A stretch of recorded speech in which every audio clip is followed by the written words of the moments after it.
UPod Street is an official affiliate of Birdland Sports. Visit birdlandsports.com/UPodStreet, and 10% of your order will go directly to supporting the pod. Use code UPodStreet at checkout, and you'll get 10% taken off your order.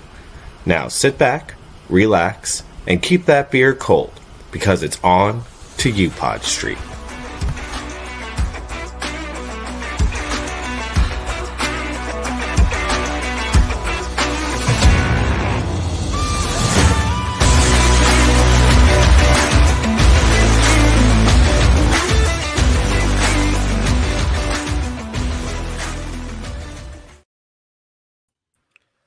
All right, it's Sunday, May 21st.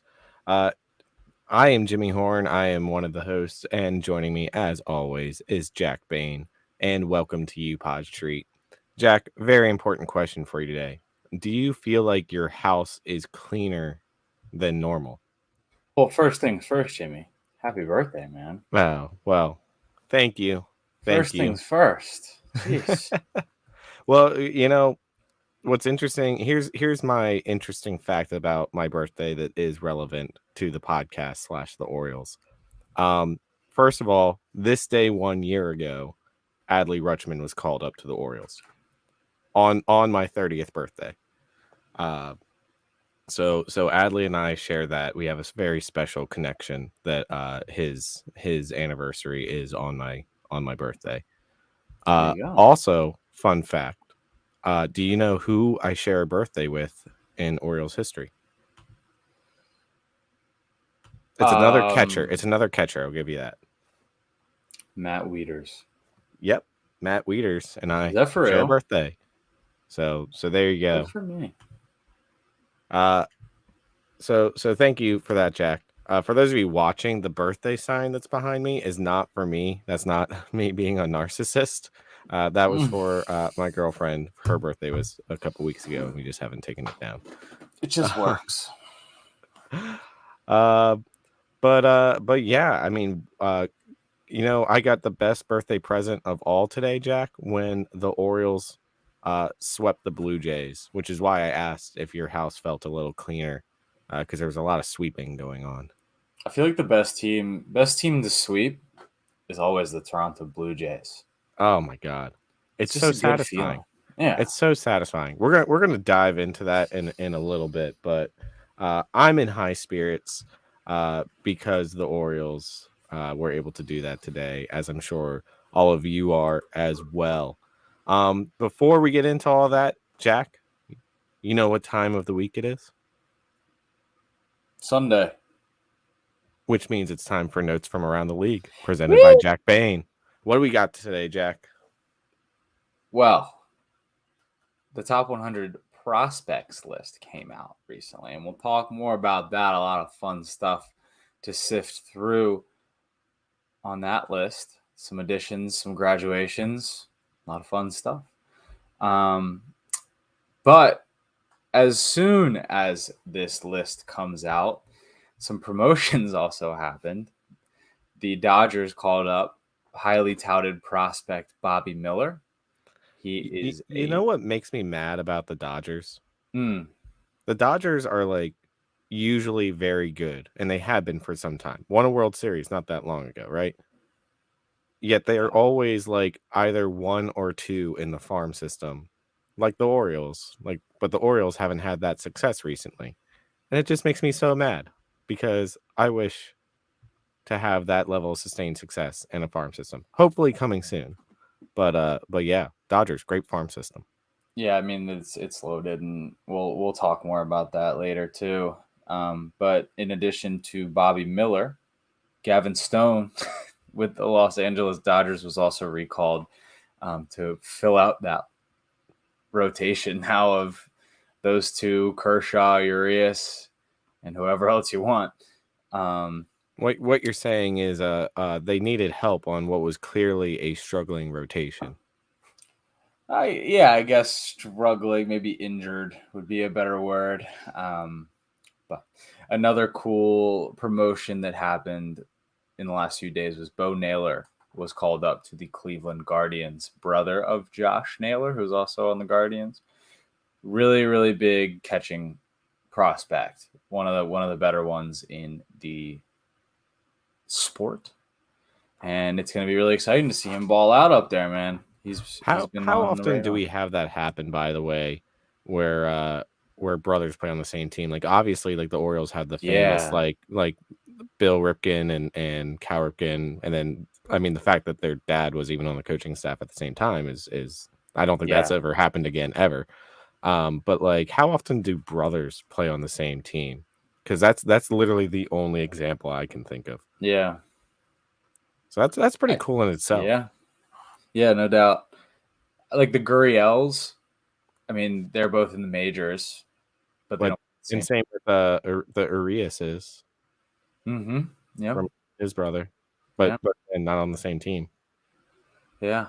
Ellie De La Cruz continues to destroy baseballs in the AAA affiliate for the Cincinnati Reds. What's crazy is that he's doing it from both sides of the plate, Yeah, and he's also 20 years old. that's when I was 20 years old, I was not excelling at anything. So Maybe like being in college. yeah, I was joining a fraternity at that There you time. go. Shout out Lambda Chi. But Oh, that was about it.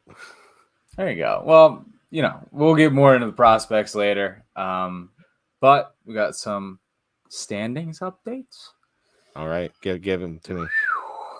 Haven't seen the standings look like this since 2014.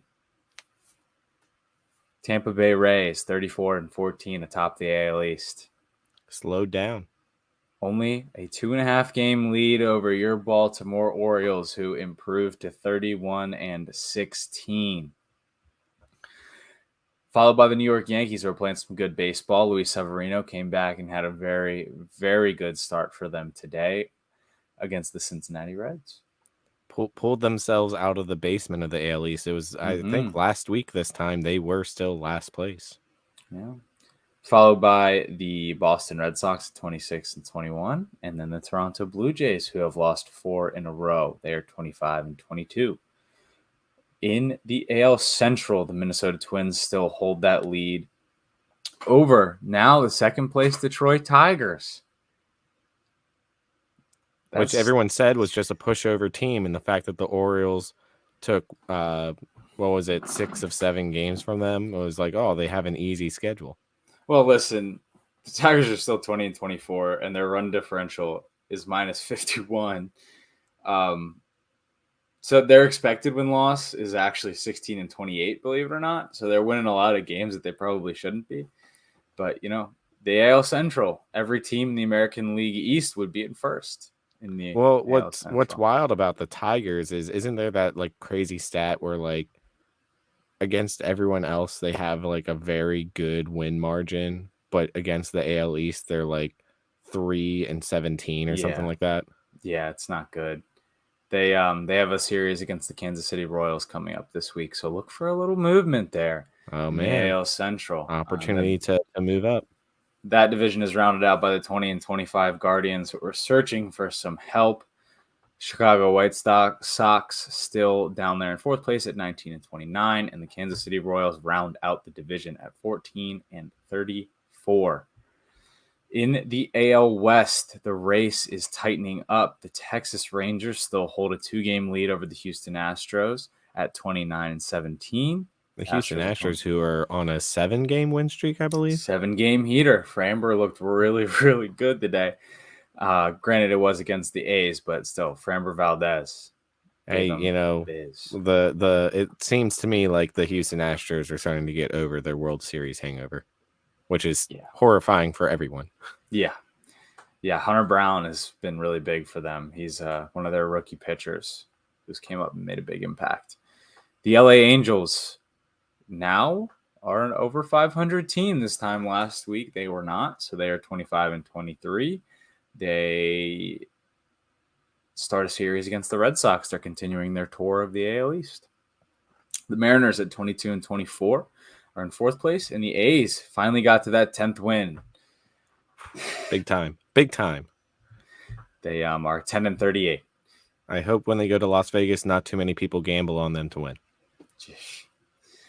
In the National League, in the NL East, the Atlanta Braves keep pace at the top of their division with a 5.5 game lead over the 24-23 Miami Marlins.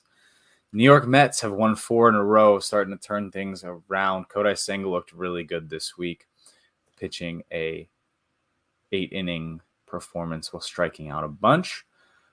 Philadelphia Phillies 22-24, and the Washington Nationals at 20-27. In the NL Central, the Milwaukee Brewers cling to a 1-game lead over the Pittsburgh Pirates. Pirates, who are losers of 7 of their last 10, still trying to keep pace. Love Andrew McCutcheon's story. I think he's having a great year for how old he is, but just all these veterans aren't keeping up. So He was being a reflected. feel good hire, I think. Yeah, and And does he feel I love good. Kutch. I love Kutch so much, but I don't know if he's going to be the one to help them get over the hump.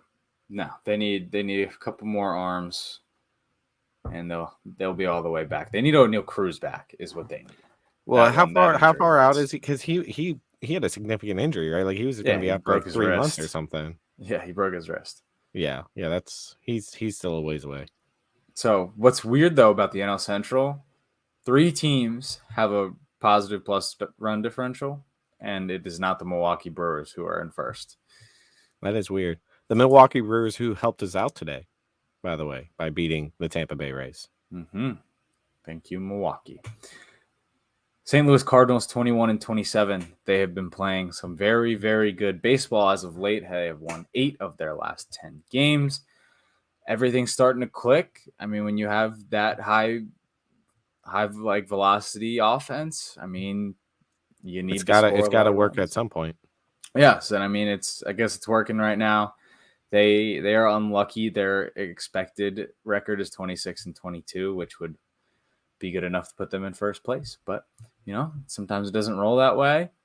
Still a lot of turmoil going on. Managers on the hot seat for sure. So we'll see.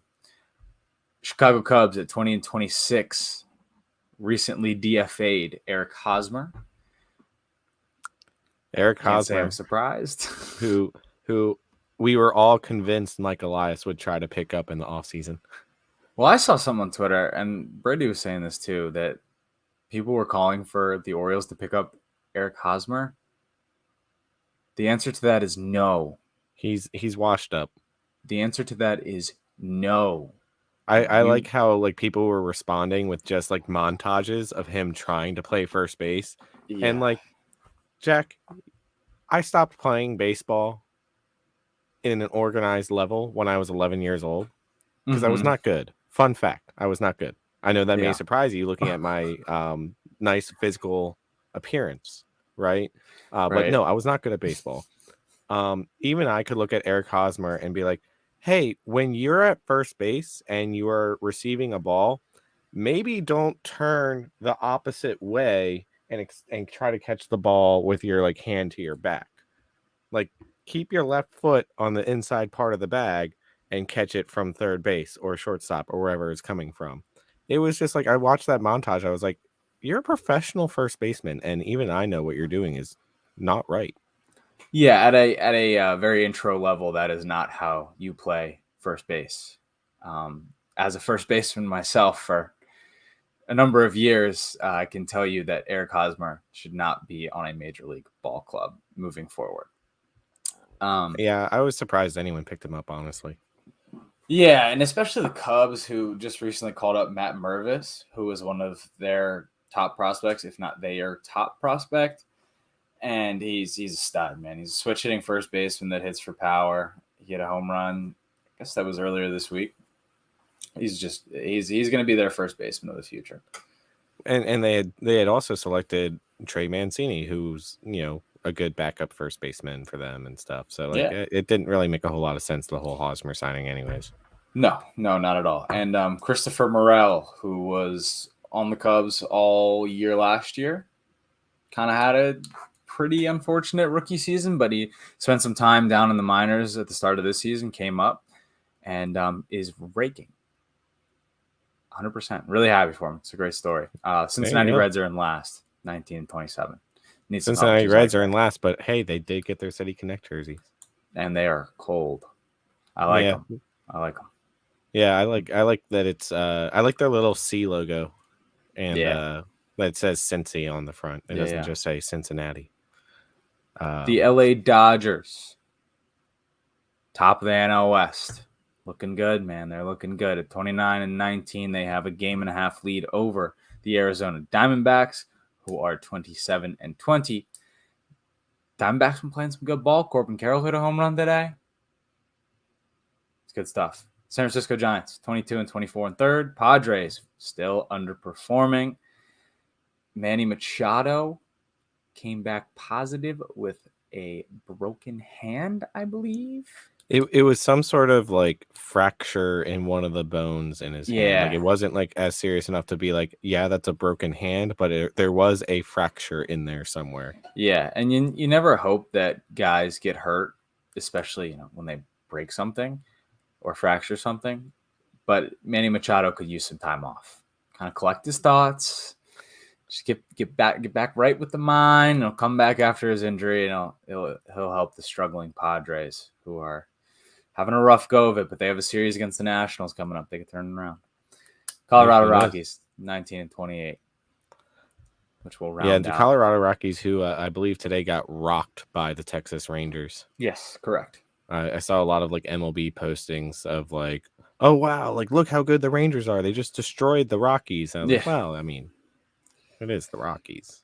In your wild cards, Baltimore Orioles have a 3.5 game advantage in the top wild card spot. Over. That's the Yankees, and now the Houston Astros have slid into that third wild card Oh, spot. so we no longer have 3 AL East teams in the wild card. Yeah, the Blue Jays with a rough week lost a lot of ground in the wild card race.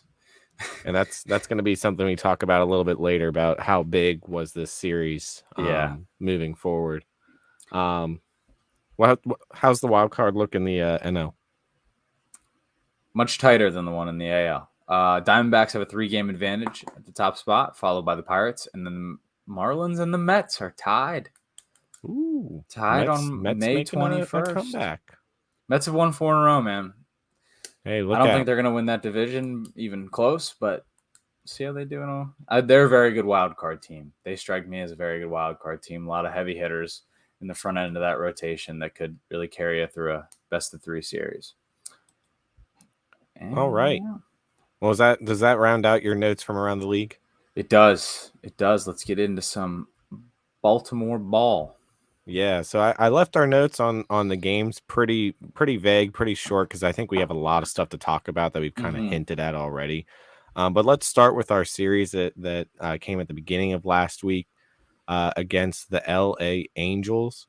I had a lot of hope for this series going into it because last year the Orioles swept that 4-game series when they were in Camden Yards. So I was kind of hopeful, like maybe you can never expect a sweep, but I was like maybe they can at least take 3 out of 4. Ended up splitting the series. The first game was the highly anticipated Shohei Ohtani versus Grayson Rodriguez pitching matchup that did not turn into a pitching duel at all. Nope. Even Shohei Ohtani struggled pitching wise. The Orioles did get 5 runs off of him. But then Shohei Ohtani went on offense and basically won the game for himself. Yeah, Um, 4 for 5 with a nuke. an absolute bomb that hit off. Yeah, I think they said it hit off the Boogs sign out in center yeah, field. That's just horrifying. By the way, he should get free Boogs for life. I think. yeah. No doubt. I mean, he still went 7 innings in this game, which is kind of crazy because he really seemed like he wasn't sharp. And he only threw 98 pitches, but his final pitching line was 5 runs on 4 hits, 5 Ks. He let up 3 home runs. The Orioles, the whole game, had 4 runners in scoring position. They were 0 for Yeah. 4 runners in scoring position. But it was just all a long ball. And, 5 runs should be enough to win you a ball game, especially when you're facing Shohei Ohtani. Yeah. I mean, what more can you ask from an offense than to put up 5 against one of the best baseball talents we have ever seen with our eyes? You know? Yeah, I mean, there's nothing more you can ask for. I think ultimately what it came down to is Grayson had an even worse outing. Um, and I don't think anyone can blame him for that. I know what was frustrating is he got booed off the field, which is Yeah, which ridiculous. which I hate, man. Like That shouldn't be happening. we First of we all, gotta we gotta be better he's a about that. rookie pitcher facing off against Shohei Ohtani and Mike Trout. Like, you got to cut him a little bit of slack there, right? Yeah, and Um, we should like never boo our guys. Like we're no, not New York. Like we don't do that. no, So especially someone who is one of our top like young talents, someone that right, we want to succeed. Like he's going to be here for the next bare minimum, 5-6 years. yeah, Let's support him because he's a rookie. Like how many rookie pitchers do you know come in and not get rocked right. once ever? What I have to say to that is that you go out there and do it. Yeah, You know, like you pitch to the two greatest baseball talents that we've seen in the last decade, and you're gonna have some blow up starts, man. Like what was this? His 8th professional or big league yeah, start? yeah. Whatever, Eighth. man.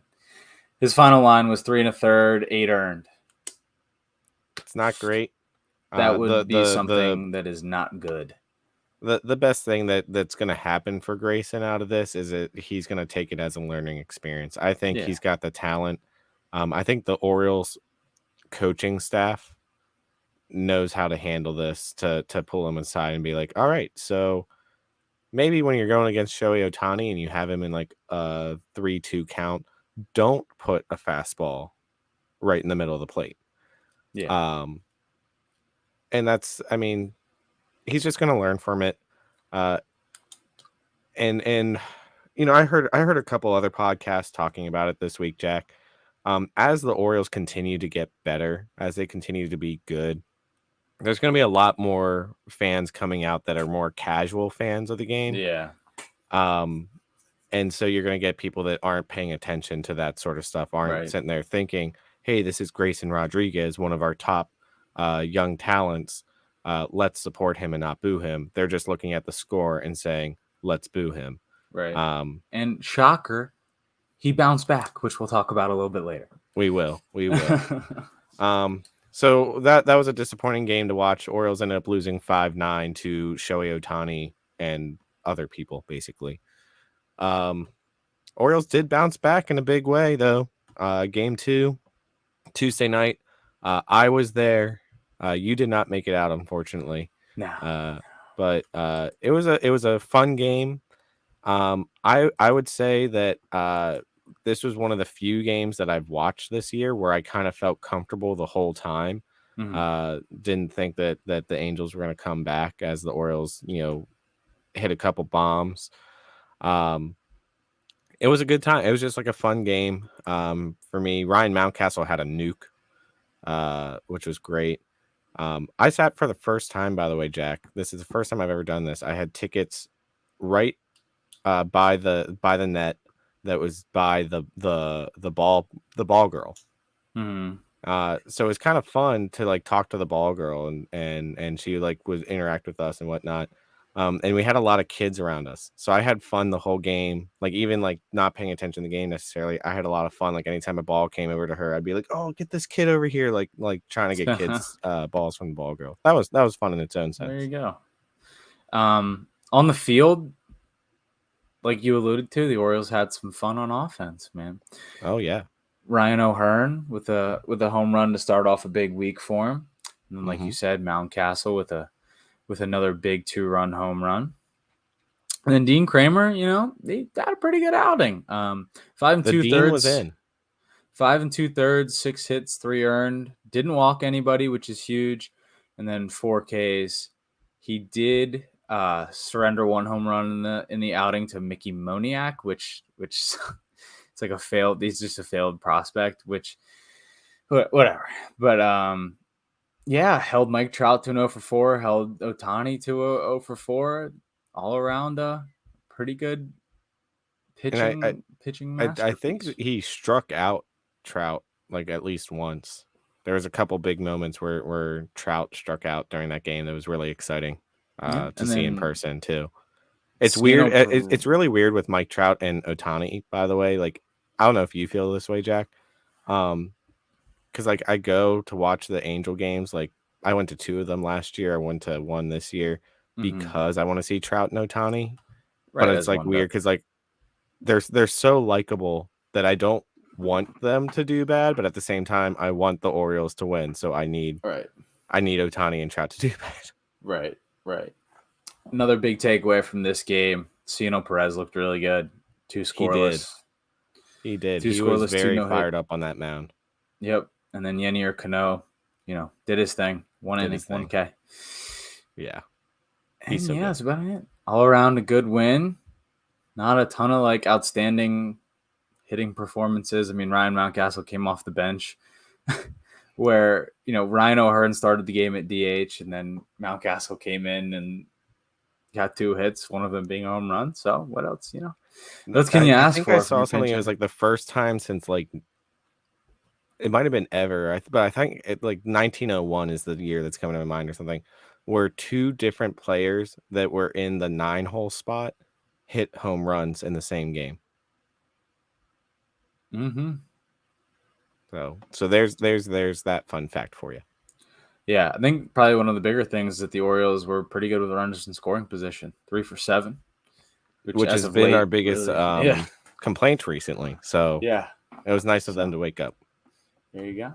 And then on to Wednesday, Orioles took another big game, put themselves in a good situation to take the series. Coming off of a really really good Kyle Bradish start, went 6 2/3, 4 hits, 1 run. That 1 run was a Mike Trout home run. Who I will take a of Mike Trot solo shot Yeah, any day.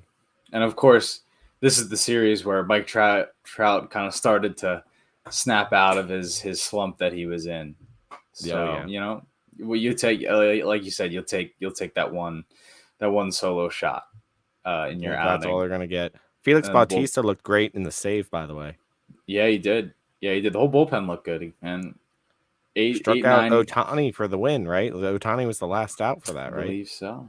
Yeah, and Yeah. then just the 8-9 punch of Cano and Bautista. Just I kind don't think there's a better one in baseball right now. of No, I don't think so either. I think you can say that pretty confidently. Yeah. Um, Austin Hayes hit a home run in this game, which was good to see. And yeah, Joey Ortiz went 0 for 4. Kind of having a rough go of it right now, but I think that's a guy that's got a good enough work ethic that he's going to be able to right the ship here soon. Well, and he hasn't played many games at the major league No, level yet. That was no, only he really probably what his hasn't. like 4th game. Because he Maybe went his like down, fourth came back up. start, Yeah. but So yeah, it's just going to take some time to adjust as well. yeah, yeah, no doubt. So the Orioles were leading the series 2-1 at that point. Then Thursday they played a day game that was back and forth. I didn't get a chance to watch this one, but I was getting updates on my phone, and it just seemed like a game of ping pong, bang, bang, bang, bang, back and forth the whole time. I believe Otani and Trout had home runs in this game, Yes, yes. which is Otani hit a towering, uh, towering fly ball in the top of the first that got out to right field, and then Mike Trout also had one of his own that was nothing to balk at. But what you like to see from the Orioles and what we've seen a lot and what we'll talk about a little bit too with this Jays series is the Orioles were down 3-0 and they still came back in the 5th to tie it. They took the lead at one point, like they went back and forth. Like what I like about this Orioles team so much is that when they're losing, they don't give up. And I feel like Yeah, a lot of the teams that we've had in the recent past when we've been going through this rebuild, it's like, oh, 3 runs, that's insurmountable. Like there's no way we're going to yeah, score 3 runs in this game. But this Orioles team, when they're down by 3 runs, I'm like, well, it's only 3 runs. Like, they can come back from that. And you saw that in this game. Yeah, I think just it was a tough game because Tyler Wells he looked okay. He just he just let up those 2 home runs, struck out 7, and then handed the game over to the bullpen, who did not look nearly as sharp Right. as they have been. Brian Baker, in particular, who got the loss for this game, looked really, really bad. He couldn't find the strike zone at all. I think at one point he had 15 balls pitched to like 10 strikes.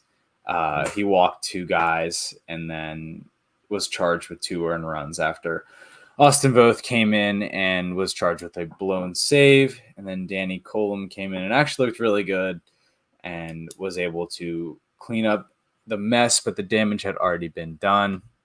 And the Orioles had some life there in the bottom of the ninth, man. It was getting interesting. It was getting really interesting where you had a Joey Ortiz single and then Adam Frazier, I believe, walked. No, that's not true. That's not true. I'm getting it all wrong. But Cedric Mullins came up with runners. Oh, you know what it was? It was Joey Ortiz got out, and then Adam Frazier doubled and got thrown out trying to go to second base.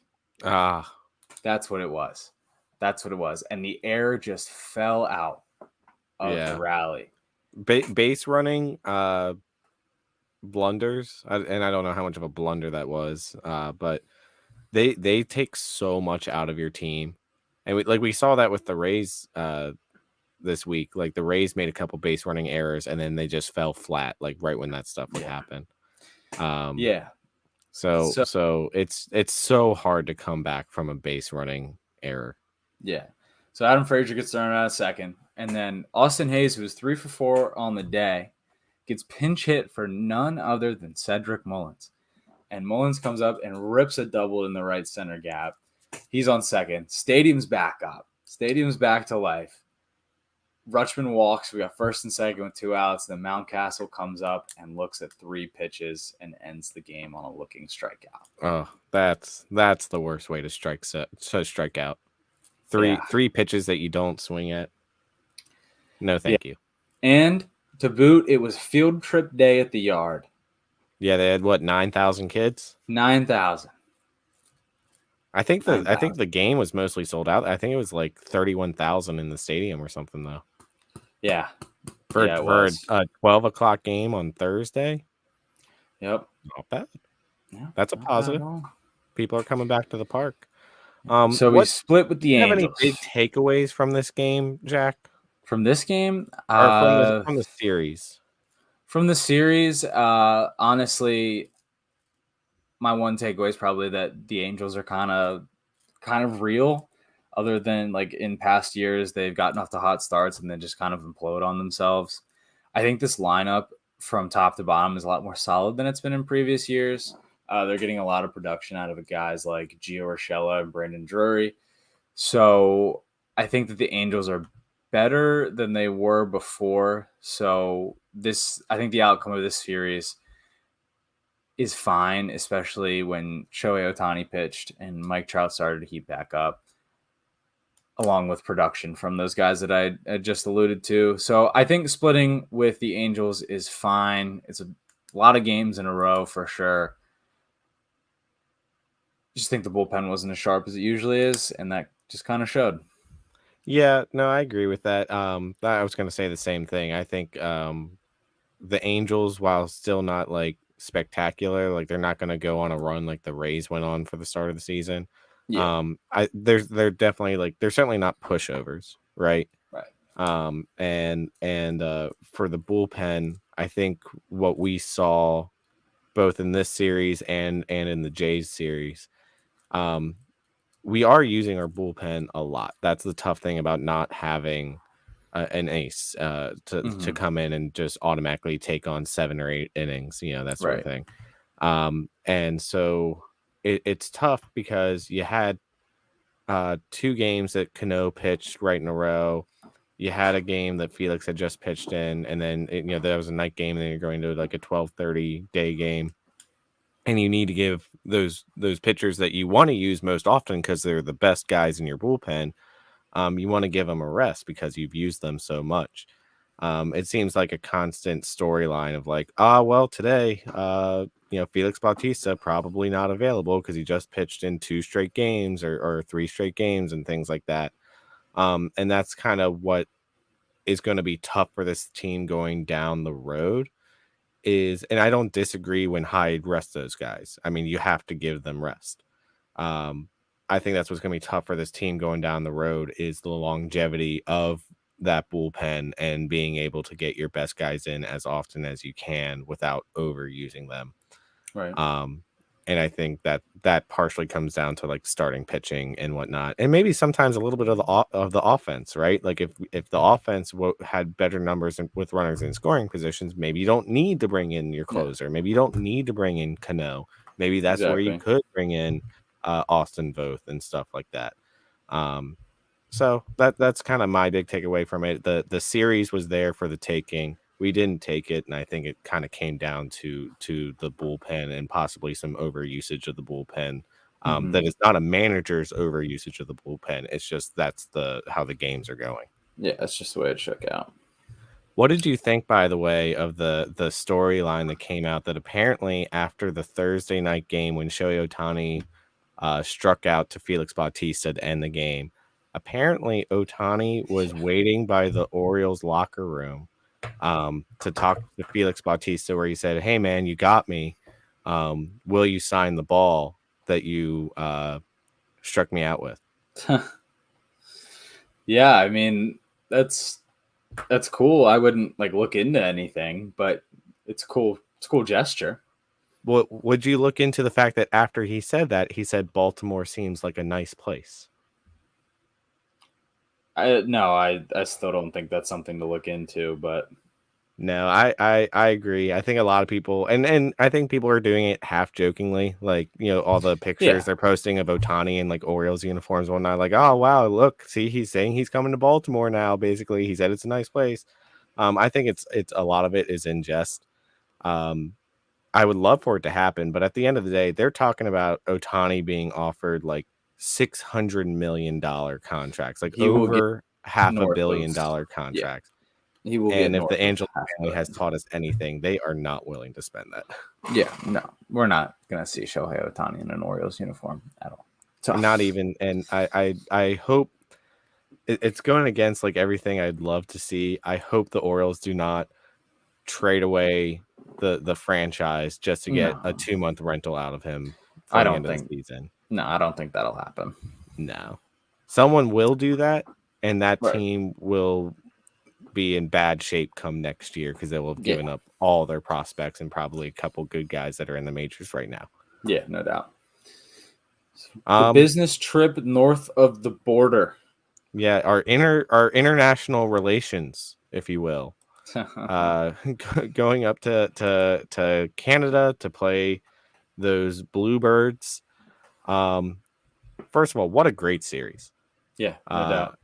Anytime you can sweep a team, especially a team that's in your division, is awesome. Uh, Game 1 was Friday night. Apple TV broadcast, by the way. Jack, did you go out and get an Apple TV membership just to watch this game? No, I did not watch this game. I didn't either, partially because I was on vacation, but also because I think I did last year. Like I think I did like a 1 Trial. week trial or whatever Yeah. of Apple TV, just so I could watch it when the Orioles did that last year. Right. Um, but I don't think I had an offer for a 1 week trial or anything like that, and I certainly wasn't going to go out and get a subscription just to watch one game. Yeah. Um, But it was but Kyle Gibson's day on national TV hey, there you go, with an and impressive stat line. I think the Orioles are now 2-0 in the last 2 years on Apple TV broadcasts, so there's There you something go. as well. Kyle Gibson went 7 strong, 5 hits, 1 earned, only walked 2 guys and struck out 5, and then handed it over to Cano and Bautista, where Yenier Cano let up an uncharacteristic run. Yeah, he is human, guys. But what a great run for him for that scoreless streak. His numbers are still filthy. He's getting a lot of praise. What I really liked this week, there were several articles that came out about him and his journey Oh to yeah. get to the MLB and everything that happened with him in Cuba and things like that. Um, Great story that very few people saw coming.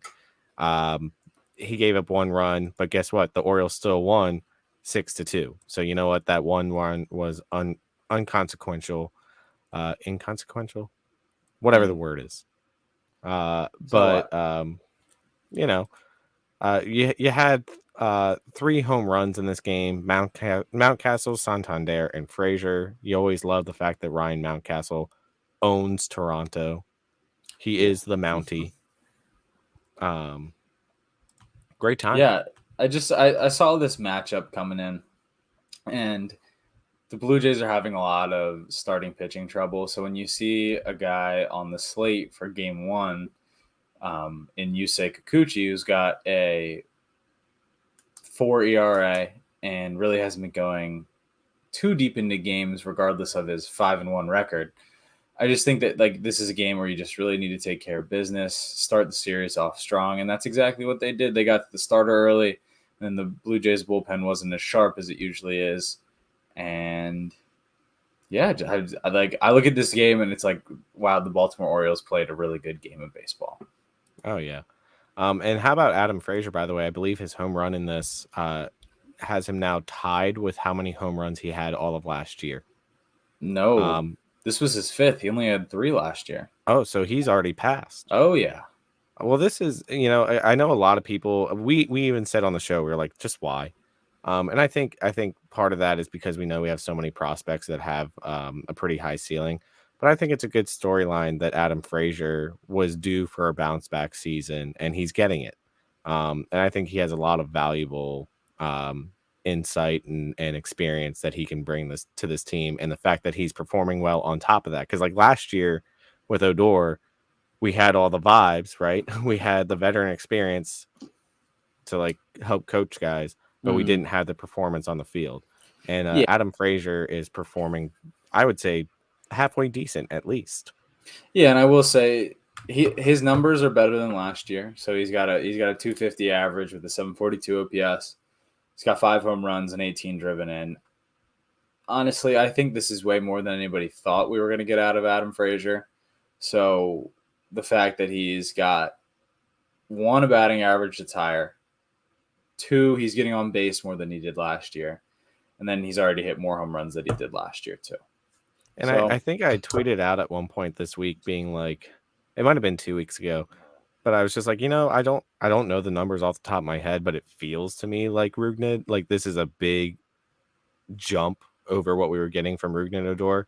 And Oriole Statistics replied to me, and they actually did give me the numbers on it, and I didn't pull them up before this, but it was pretty significant evidence that yes, Adam Frazier has been a significant improvement boost. over Rugnet Odor.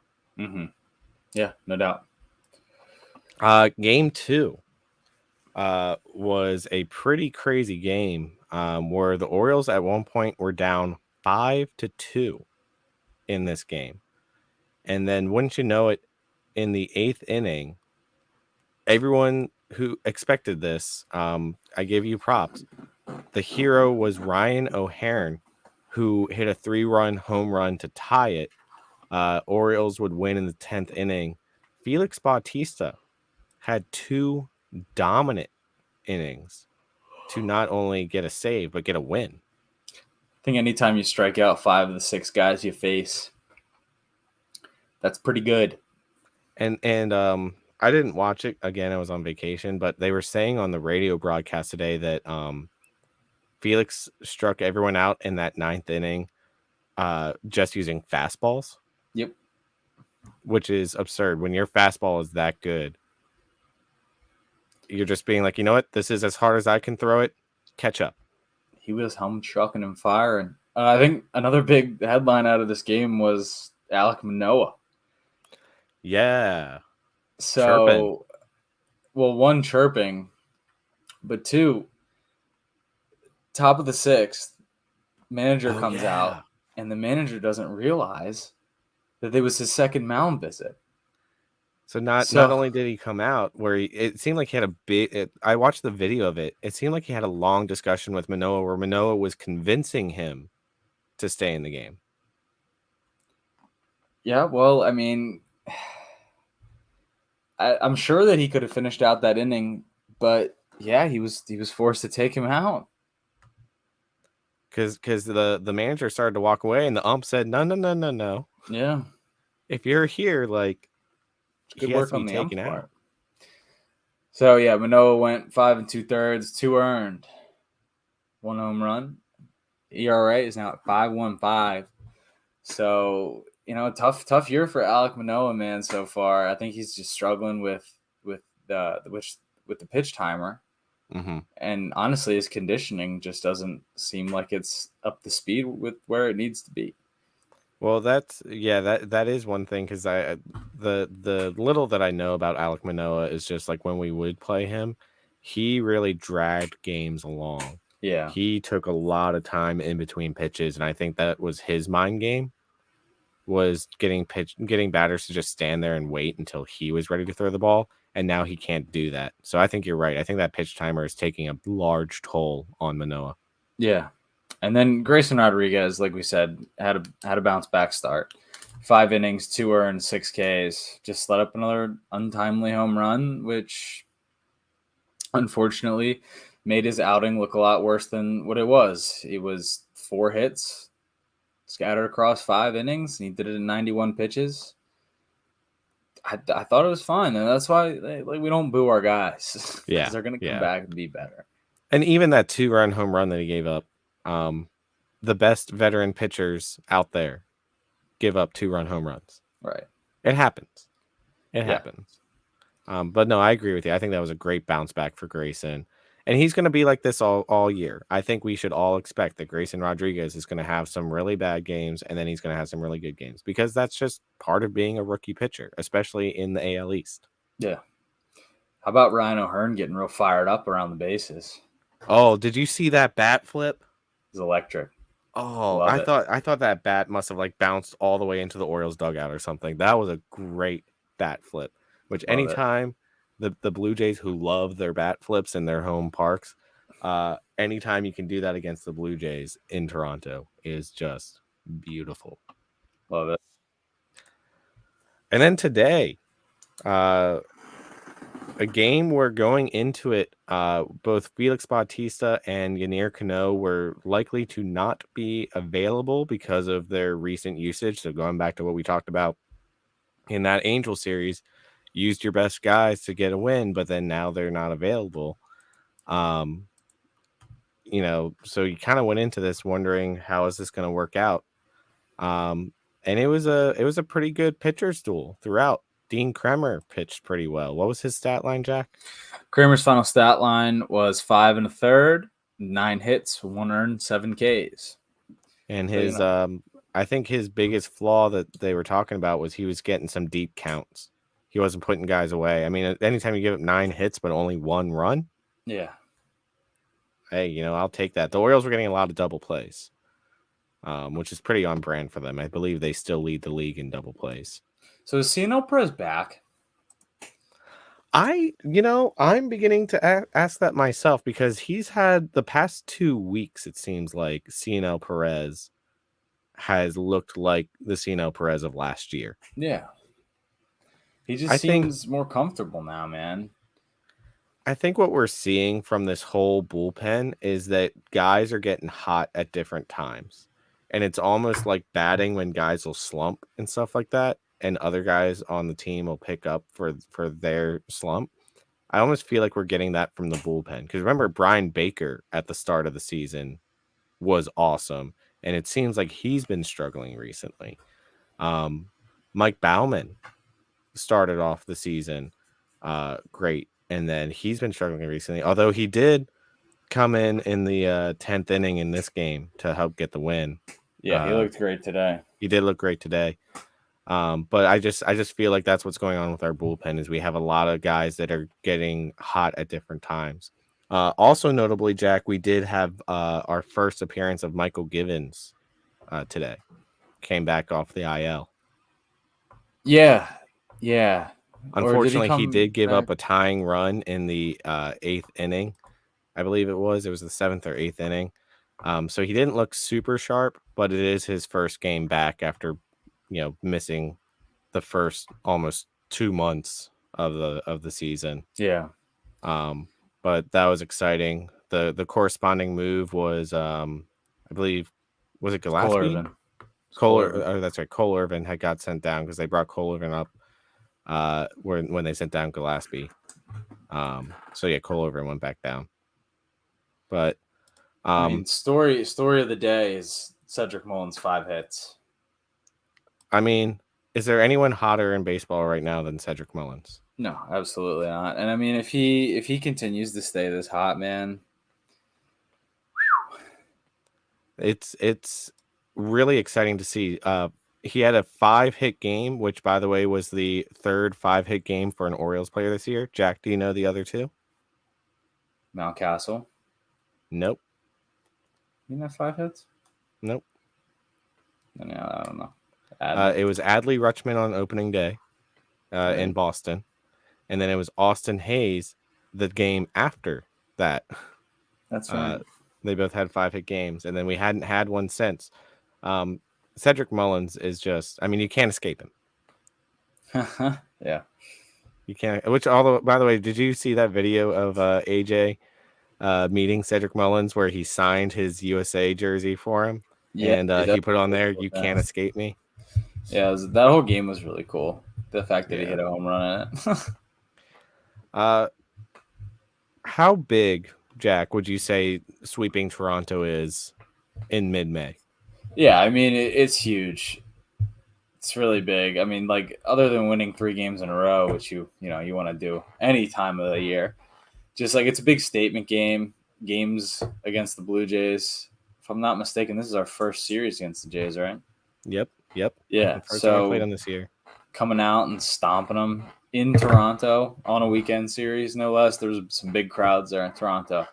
So this Not was, knocking them down from third to last in the division. yeah, even better. Also huge. Cherry on the cake. Absolutely. And I think, we've talked about this before where you can't clinch a playoff spot in April and May, but you can certainly lose playoff pushes in April and May. Yeah. And so the Orioles coming in and doing this. What'll be great is that even if the Orioles now go into New York, which is their next series, they will come if they only win one game in that series, they will still come out of this tough road trip that is against two AL East division rivals, having won 4 of 6 games, and that's not bad. That's not bad at all.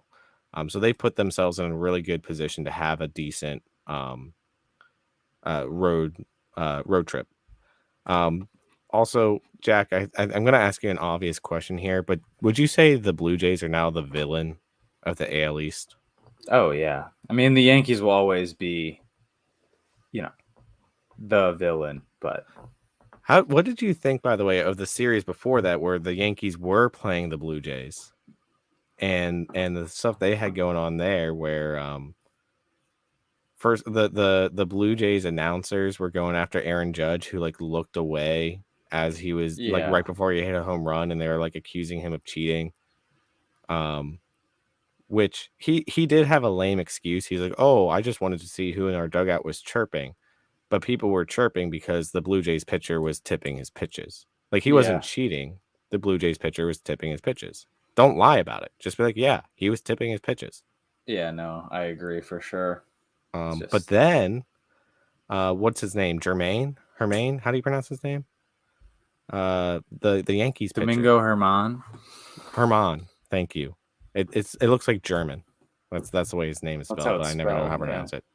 Domingo Herman, who the next game to add fuel to that fire, gets thrown out for a foreign substance on his hand. He's one an awful human and just Well, whatever. it's interesting because I tweeted this out on the UPod Street Twitter. Adam Jones responded to it, and he was like, he basically said like, "What an idiot! Like he remember earlier in the year, they had looked at his hand and said like, "Hey, you need to go wash your hand. You got something on here. Yeah. Go wash it and come back." And that was a game where the opponent's manager got thrown out for being like, if he has a foreign substance on his hand, throw him out. Like he's Right. cheating. Apparently, Adam Jones pointed out to me he had the same umpire crew from that incident, and he came out with a foreign substance on his hand. Yeah. So then they threw him out. And Adam basically said, like, if I was his teammate, I'd be really mad because he just put us in a really bad position for being stupid, basically. Yeah. But that didn't help with the whole thing. And then the bullpen or the dugouts were chirping at the base running coaches, the third and first base coaches, saying that they Yeah. were out of position and stuff like that. Have you ever seen that before? No, I haven't. The tensions were high, and then the Orioles come in, and that's what I was thinking you were going with the Alek Manoah thing, where he struck out Adam Frazier on a pitch that did not look like Adam Frazier swung, but the umpires did say that he swung. And as he was walking back to the dugout, Manoah was chirping at him like, "That's right, get over there, get over there." And Frazier gave a nice little "shut the f up" There you go. to Manoah. That was apparently very heard on the broadcast. Oh. But yeah, some chirping going on there. Remember, we had that incident last year with Brian Baker, and he was ready to take on the Toronto dugout all on his own. Yeah. No, I think it's pretty clear. And they were saying on the broadcast today, on the radio broadcast, that apparently a couple times this series, the Blue Jays manager asked the umps to go look at Orioles pitchers to see if they had foreign substances. I don't know if that's true or not. That's just what I heard on the radio broadcast. Yeah. I mean, I wasn't able to watch like the full game, but yeah, I didn't see that, but I believe it. It to me just seems like the Blue Jays are positioning themselves to very much be the villain of the MLB, and they're like embracing that. That's what they want to be. Mm-hmm. Yeah. They can do what they want. Yeah. I'm going to skip over one segment that we were going to do about who we think our all-stars are going to be. We'll get to that another week. We're kind of running low on time, but I want to go back to something you mentioned earlier in the broadcast, Jack, and that is the new MLB rankings for prospects. Yeah, so the top 100 prospects list is something that's always really fun, and especially when you have the best farm system in the MLB. Yeah, for sure. There's a ton of different publications, and they're all different, like through the varying publications. And the first one from the update is Pipeline's Top 100. And the big notable update to this is that Jackson Holliday is now the third best prospect in all of baseball at 19 years old. Yeah, 19 which years is old. Really cool. He was this time last year. He was asking permission to go to the bathroom. Yeah. Think about that. I don't know. I look at all the people on this list, and they have Jordan Walker, Jackson Chorio, Jackson Holliday, and then Ellie De La Cruz. I think it's kind of crazy that they put Holliday over De La Cruz. Like, I know, like, yeah, Jackson Holliday's our guy, but like Ellie De La Cruz is an alien. And to put a 19-year-old who's tearing it up in high A, but Ellie is just like, he's killing baseballs at triple, and he's 21 years old. So I don't know. I have some gripes about this list. But for the Orioles in the top 100, you got Holliday at 3. Colton Cowser is our next highest at 29, with both Gunnar and Grayson Rodriguez graduating. Yeah, that was the big thing. Is I think initially when it came out, Grayson Rodriguez was next at 6, but then he like immediately? Because I think Saturday was his next start that allowed him to graduate. Yeah, so he accumulated enough time to graduate. And then Westberg is at 50, Kerstad's at 51. Then we got DL Hall at 80, which is really funny that he's still on the top 100 list. Joey Ortiz at 81, Connor Norby at 86. And that's all for the top 100. But all of those names are among a lot of very like highly touted company. Like you see Colton Cowser is followed by Zach Veen and is right behind Tyler Soderstrom, which are huge prospects for the Rockies and the A's respectively.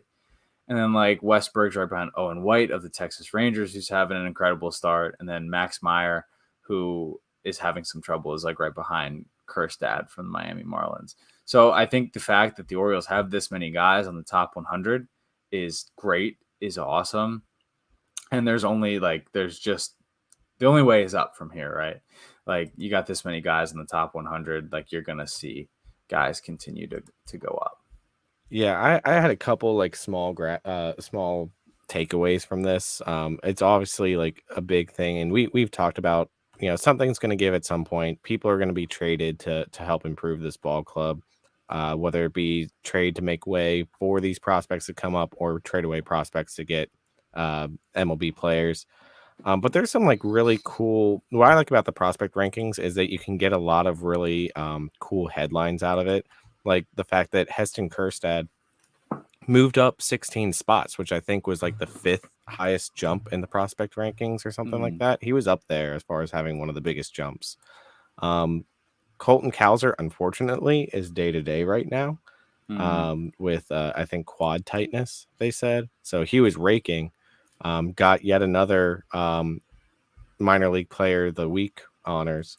And then now he's somewhat hurt. So we'll see what happens with that. Because a lot of people were wondering, like, hey, is he the next call up? Because he's raking. And then just the fact that Jackson Holiday, um, like we said, moved up to 3. It sounds like you think maybe he's ranked a little too high. I think he's yeah, not ranked high enough, and I think he thinks he's not ranked high enough. Because as soon as that ranking came out, this was his stat line for this week, Jack. He played 5 games, had 13 hits, 8 extra base hits, 3 walks, 14 RBIs, 9 runs, and 2 stolen bases. On Tuesday night, he was a single short of the cycle, and the only reason he didn't get it is because the game got rained out after 4 innings. He was a single short of the cycle, and the game got rained out, so you didn't get it. yeah. His Um, stat line on the year, he's batting 390 with a OPS of 1214. He's got a walk rate of just under 20%, which is some of the best in minor league baseball. And he's like you said, he's doing this as a 19-year-old, which is insane and just really awesome to see. I don't think that he will be up in double anytime soon. I think they're going to let him keep getting a lot of more professional at bats under his belt. He's only got 123 at bats in his career, so I think they're going to let him stay in Aberdeen for a little bit, and it's possible that we see him in double by the end of the year. I wouldn't expect it though. Yeah, that's my guess is double by the end of the year. I think the Orioles are very they stick to their plan, right? Mike Elias sticks to his plan of I want these guys to get this many at bats at this level. But you do have to ask yourself at some point, and I'm not saying right now, like obviously he's on a tear right now. He might start slumping at some point. But at what point do you also say, like, yeah, this kid's not going to learn anything at this level? Like if he just keeps dominating this much, at what point do you go, hmm, I don't know. Maybe he's not going to learn anything else here. We got to move him up. Well, But that's the thing, right? Like you don't want to rush him, especially a 19-year-old who hasn't had a full year of like professional baseball yet under his belt. I think that if you rush a guy like Jackson Holiday and then all of a sudden he gets up to double and the the the standard of like just baseball there is a little too much for him too quick, then you're scratching your head. It's like, well, we can't send him back down. Like that's like, what does that do for his confidence? So I think, like I said before, you just gotta let him ride it a little bit more in Aberdeen. yeah, I'll be interested if he's still carrying this level of success come like June, like end of June, Mm. like what the Orioles decide to do with him. Because if you are now 3 months into the season and still just raking, I don't know. I don't know if We got to it's remember that the high A season is shorter than the double season. that's true. So you could let him finish out the whole season in high A and then move him over to double as soon as that season's over. And that way you still get some at bats while he's in double. That's true. I also wanted to make a note on here because everyone, remember, was clamoring. I won't say everyone, but there's a large majority of people that were clamoring for the Orioles to draft Drew Jones #1 overall. Um, Drew Jones right now has not gotten off to a great start of his career. He's batting 175 for an average, 0 home runs, 5 RBIs, and an OPS of 483. So looking like Yeah. Jackson Holiday was probably the right pick. Yeah, I mean, Drew Jones is still like a freak athlete, so I don't doubt that he'll be able to turn it around. But yeah, right now, here on May 21st of 2023, Jackson Holiday does look like the best prospect. Another cool thing that I want to add before we start to wrap up is that all of the Orioles prospects in the top 100 list, except for Connor Norby, are all batting above 300 in their Oh, that's respective wild. levels. Yeah, That's wild. so it's pretty good. It's pretty good. We did have a question come in from our good buddy Brady. From who else? Any Orioles prospects you think could make the top 100 list at some point in their career? Yeah, so I think that Cade Povich has been doing really well for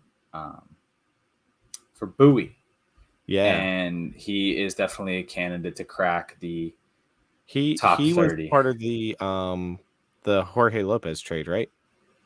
Yeah, yeah, he He was was. kind of the centerpiece of the Jorge Lopez trade. I Well, believe so. Yenier Cano. Well, Yennier Cano now seems like the centerpiece, but I think Yennier Cano was not the person that was really pitched to us. Like he was just part of the trade. Obviously Yeah, that's worked out phenomenal for us. But I think right. Cade Povich was kind of the big name to come out of that trade.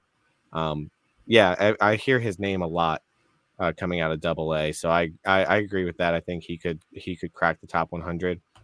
Uh, Yeah, so Kobe his Mayo has been hovering in the hundreds for a while. Kobe Mayo's is probably the closest to the top 100 list right now.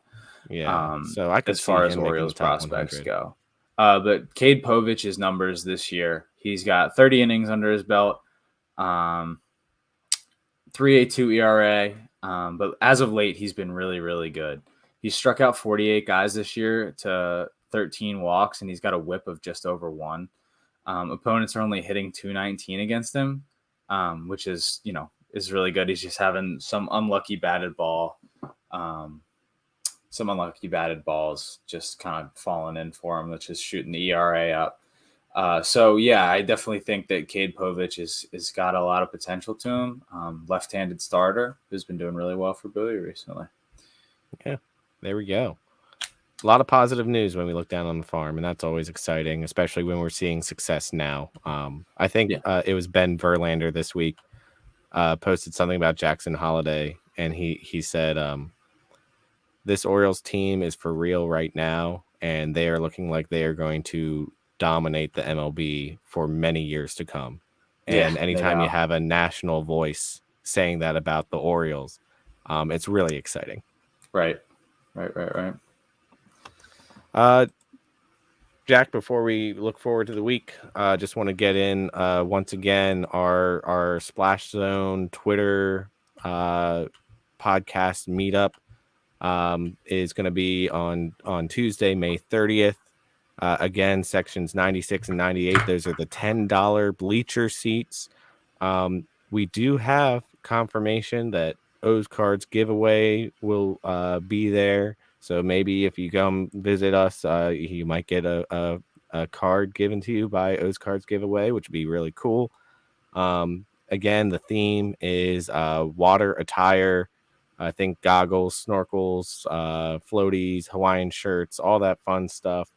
Come out, say hi, come out, meet some folks that you interact with on Twitter on a regular basis, and let's have a fun time cheering on the Orioles. Hell yeah. Jack, looking at the week ahead, tomorrow's a day off, which is going to be huge for that bullpen that was taxed the past 2 days with 2 extra inning games. And then we have 3-game series against those New York Yankees, who, as we said, are now 29-20, third in the AL East. So they are right behind the Orioles in the AL East, 3 games behind.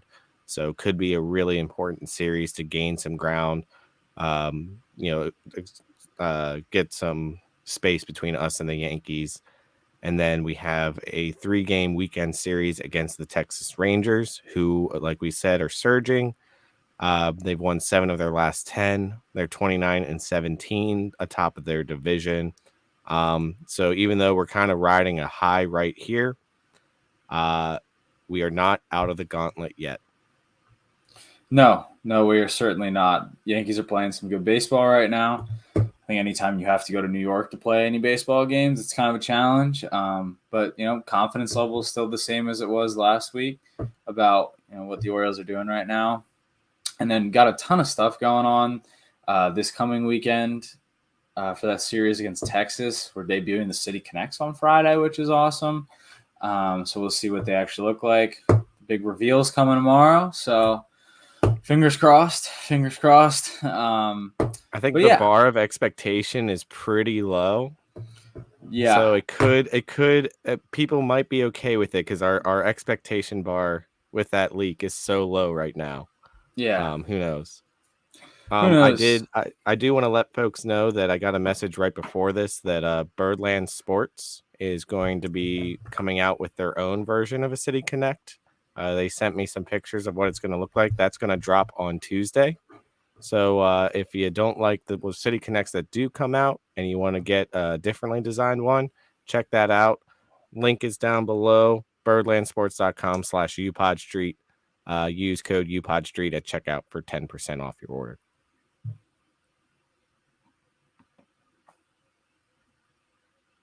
Oh yeah, buy the merch.